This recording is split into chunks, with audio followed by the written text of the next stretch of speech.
today's video, I'm going to share about the Queen's Gambit accepted line.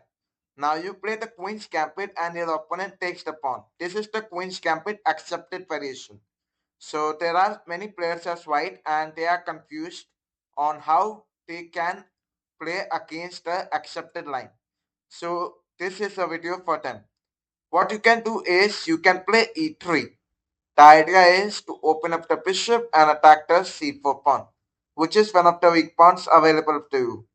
Over here, if your opponent is a kind of beginner or is playing the Queen's Gambit accepted line for the first time, he may play some move like b5. Now his idea will be to defend this pawn. What you can do? So you can simply disturb this pawn chain. Generally, you want to capture this pawn from the bishop. Now what is stopping you from capturing this? Is this pawn. So if you remove this pawn, you can easily capture this pawn. So you can play a4. The idea is simple. If your opponent captures, what you will do is you will continue with bishop take on the c4 pawn. Else you can even play queen take a4 check and can capture this pawn in the next move. That's upon you. Whatever you want, you can play. I'll suggest queen take on this. Because if you play bishop takes c4, he can easily develop the bishop and try to defend it.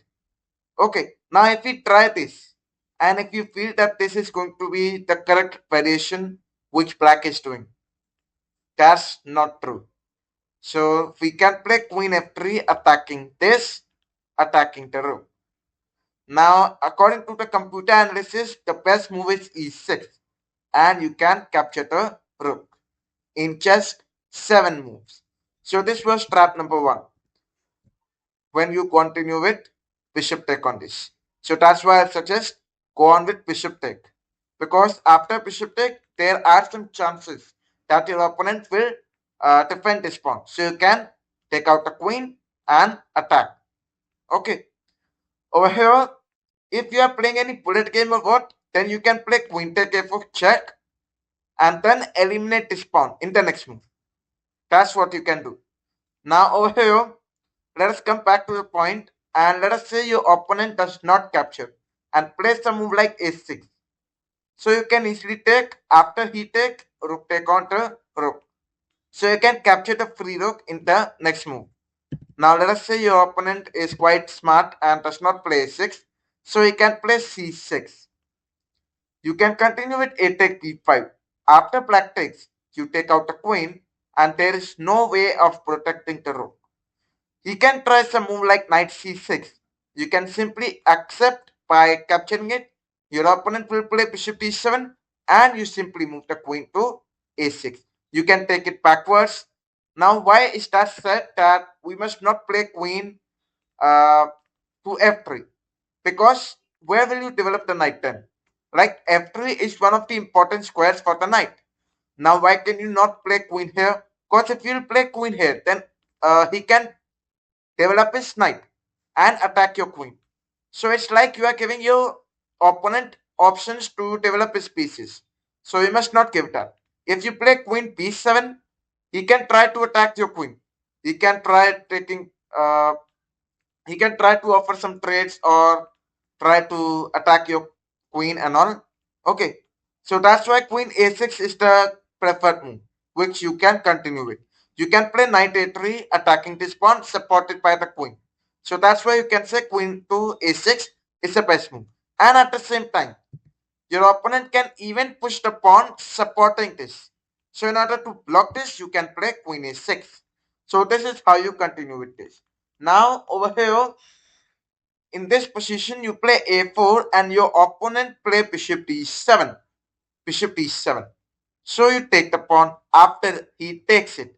Now you can say that black has developed his bishop defending this and at the same time he is well functioning. So that's not true. This is a myth. You can easily develop the knight to c3 attacking the bishop. If your opponent moves the bishop backwards, what you may do is you may sacrifice the rook. Now you might say that we are not Gotham chess sacrificing the rook. So what are we doing? Well, so knight take on it, you play queen a4 check and you can win the knight in the next move. So queen d7 and we take it. And that's how we win the game. Okay, so this will be very easy for you to just handle the game. You simply have to eliminate this, develop the knight castle, and till then black would have resigned. Okay, now let's go back. This is what you can play after this. You can sacrifice the rook. Otherwise, the second hand option which I'll give you is queen f3.